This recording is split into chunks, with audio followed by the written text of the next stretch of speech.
El ADC de voltaje a frecuencia, como su nombre lo indica, va a convertir un voltaje de entrada en una frecuencia o un tren de pulsos a la salida que posteriormente podrá estar referido como unos bits. Es un convertidor de carga y descarga del capacitor que tenemos, pero de lazo abierto, puesto que la salida no se retroalimenta a la entrada, a pesar de que sí existe una retroalimentación en la sección analógica. De lo que tenemos es que el voltaje de entrada va a ser un voltaje analógico, la salida serial corresponde a un tren de pulsos y este tren de pulsos lo podemos contar para obtener unos bits digitales a la salida. De este convertidor está precisamente en su sección analógica y se comporta como si fuera un oscilador controlado por voltaje. ¿Qué es lo que tenemos? Tenemos un sistema de un integrador que integra el voltaje de entrada, dándonos la integral en el voltaje de salida.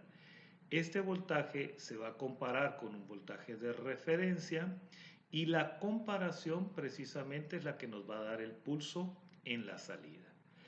Al darse ese pulso, le va a indicar al monoestable que se puede disparar, conmutándose el interruptor para descargar el capacitor y volver a empezar una conversión de nuevo. Vamos a analizarlo aquí en el diagrama de tiempos. Para un voltaje de entrada dado, si lo consideramos constante, la integral de esa constante es una pendiente. B0 entonces va a empezar a decrecer y cuando llegue al voltaje de referencia, el comparador saca un pulso, el cual informa al monoestable que se dispare. Este monoestable se va a disparar un tiempo tau, lo suficientemente largo para que el capacitor se descargue completamente, pero lo suficientemente corto para que este tiempo prácticamente sea nulo con respecto al tiempo T1 de integración. De tal manera que si continúa el mismo voltaje a la entrada, tendríamos la repetición de la misma integración y del mismo ciclo, dando a la salida un tren de pulsos. ¿Qué pasaría si el voltaje de entrada se incrementara? Pues entonces la pendiente de integración fuera más rápida, el tiempo del monoestable sería el mismo, pero el resultado es de que los pulsos están más cerca unos de otros. De tal manera que al incremento del voltaje, la frecuencia a la salida es más alta. Por eso es de que se llama un convertidor de voltaje a frecuencia.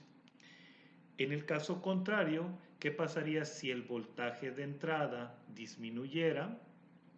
Pues entonces la pendiente de integración fuera más lenta, provocando pulsos más separados entre ellos y una frecuencia menor a la salida. Vemos entonces que el convertidor de voltaje a frecuencia provoca precisamente una frecuencia baja a bajos voltajes, una frecuencia media a voltajes medios y una frecuencia alta a voltajes altos. Si vemos ahora la sección digital, de lo que se trata es únicamente de contar los pulsos que tengamos a la salida de la sección analógica durante un tiempo de ventana específico. De tal manera que el sistema de control lo que hace es generar un tiempo de ventana en el cual el contador va a contar precisamente los pulsos que se encuentren. ¿Qué tenemos aquí? Para que el contador inicie, entonces justo al inicio del tiempo de ventana tenemos que borrar el contador y cuando se termine el tiempo de ventana debemos de habilitar esa cuenta en el registro para tener precisamente la salida en paralelo.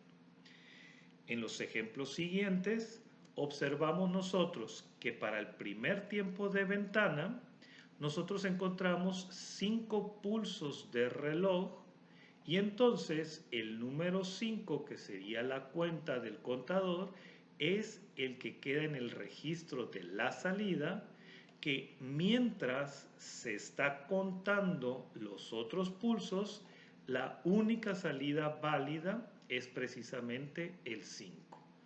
Cuando llega el siguiente pulso de ventana, pues ahora en el ejemplo tenemos que son 8 pulsos los que encontró y ese 8 es el que al final de tiempo de ventana se guarda en el registro de salida. Analicemos tantito y recordemos que estos pulsos salieron de la carga y descarga del capacitor. Por lo tanto, si nuestro registro es de 8 bits, el tiempo de ventana tiene que ser lo suficientemente ancho para contar 255 pulsos, es decir, 255 cargas y descargas del capacitor, pero no puede ser más grande porque si no el contador se desbordaría. De igual manera, este contador deberá de contar al menos un pulso en el tiempo de ventana para obtener el valor 1 y saber que el convertidor está trabajando correctamente.